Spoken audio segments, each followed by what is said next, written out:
เริ่มต้นเข้ามาแก้ข้อสอบกันเนาะข้อสอบนี้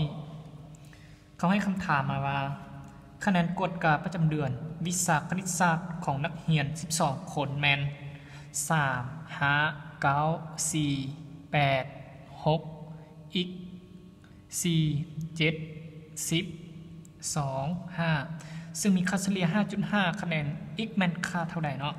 โอเคเขากอไก่เขาให้เป็นค่าของ x เท่า3ค่าของข้อขอไข่เขาให้ x เท่า4ข้อขอควายให้ x เท่า5ข้องอให้ x เท่า6เนาะเป้าหมายเขาจะเป็นส่องหาค่าของ x เนาะโอเคเอามาแก้กันเลยเนาะทำอินเขาจะแก้ได้ยังไงเขาจะรู้ว่าเขาจะแก้ไปโดยวิธีใดเนาะเขาสังเกตง่ายๆเลยเขาให้มีค่าเฉลี่ยมาให้เขาแล้วก็คะแนนของแต่ละคนเนาะแล้วให้จำนวนคนเนาะเดี๋ยวนี้เขาไปคิดด้วยสูตรว่าเขามีสูตรค่าเฉลี่ยบอกโอเคเขามีสูตรค่าเฉลี่ยเนาะสูตรค่าเฉลี่ยมันจะได้แนวใดค่าเฉลี่ยเท่ากับ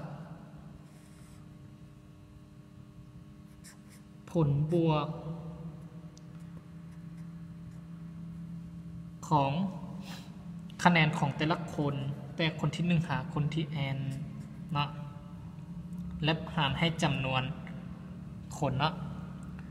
ตัวนี้เป็นค่าเฉลี่ยเนาะตัวนี้เป็นผลบวกคะแนนของแต่ละคนเนาะตัวนี้เป็นจำนวนคนเนาะโอเคเขาแทนใช้สูตรเขาจะได้แนวไหนเขาแทน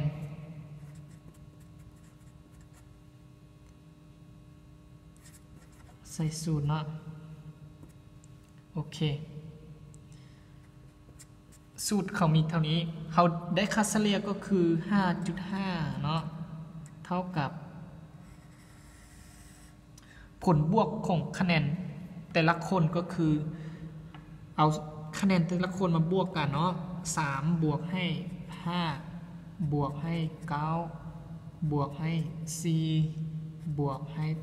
8บวกให้6บวกให้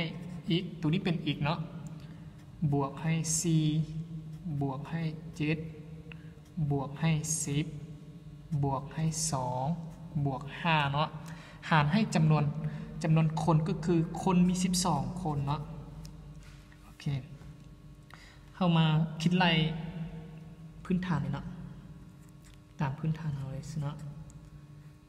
5.5 คูณ 12หารแล้วย้ายมาเป็นคูณโอเคตัวนี้ได้เป็น3บวก5บวก9บวก4บวก8บวก6บวก4บวก7บวก10บวก2บวก5เป็น63เนาะบวกให้ x เนาะ12คูณ 5.5 12คูณ 5.5 จะได้เป็น66เนาะ63บวก x โอเคค่าของ x ได้เท่าไหร่16ลบให้63เนาะบวกย้ายมาเป็นลบนะโอเค x จะได้เป็น3เนาะโอเคจบคำตอบได้ค่าของ x ก็คือ3เป็นข้อกอไก่เนาะ